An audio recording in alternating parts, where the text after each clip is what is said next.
What do these iconic lines from famous guitar solos have in common, and how can it make you a better guitarist? I'm sure you know that one. And how about this one?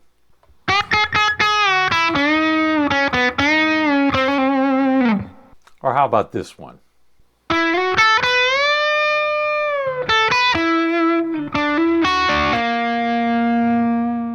By the end of the video, just a few minutes from now, you'll have the full story. I'm embarrassed to say it took me about 20 years to get the full scoop, but you'll have it in just a few minutes if you stick around. Let's start with the first line, perhaps the most well-known solo line in all of rock, the first line from the Stairway to Heaven solo. Now, I was a Led Zeppelin freak, so of course I knew the minor pentatonic scale.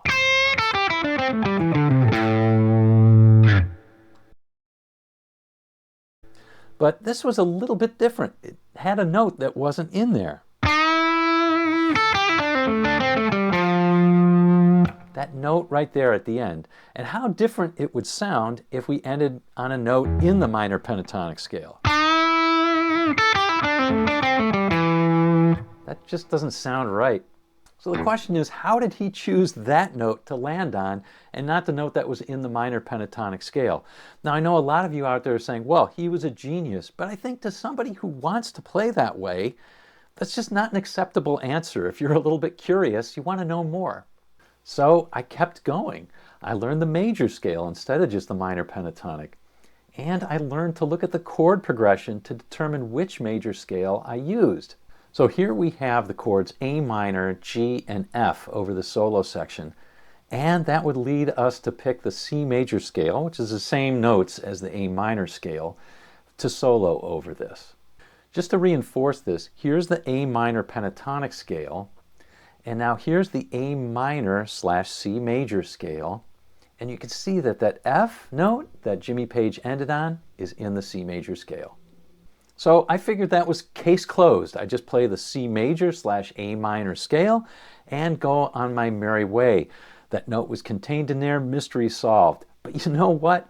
My improvising didn't get any better. I didn't sound like Jimmy Page at all.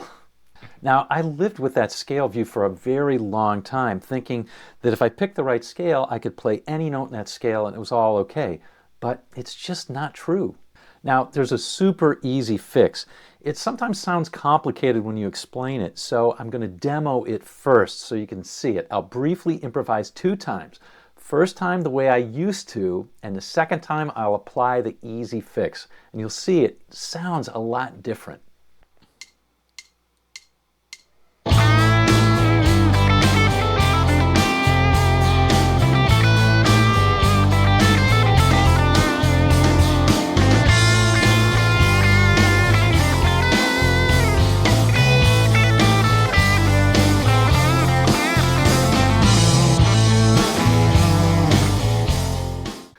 Pretty awful, I know, but I promise you I was using a correct scale, the A minor scale.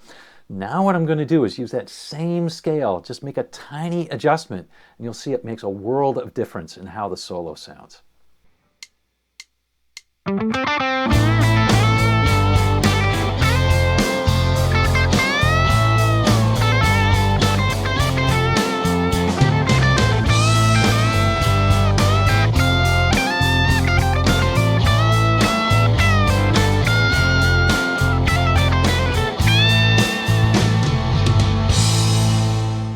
Much better, right?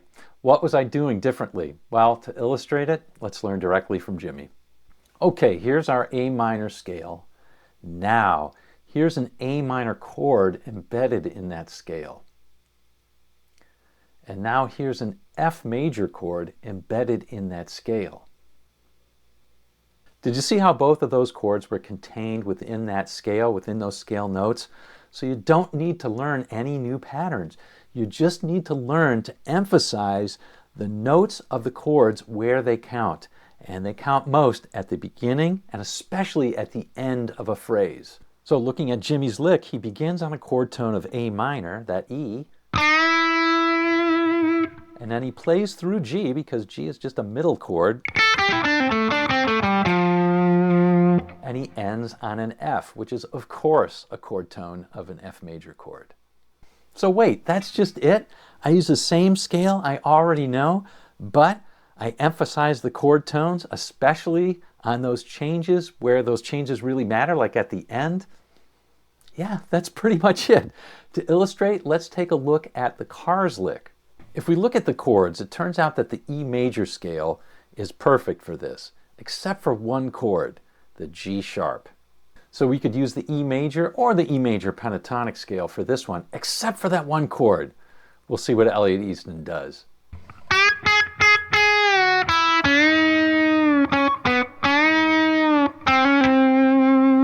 Look at that last note, a C. It's not in the E major pentatonic, but it is in a G sharp chord. So you see, this works even if the chord is outside the scale you're playing in, and you didn't even need to learn any jazz. But these are just two examples. Now that your eyes and your ears are open, you'll hear it all over the place. Like in this great solo from the 1970s. It's so simple and compelling, and now you'll know why. You gotta check it out. So click on this video.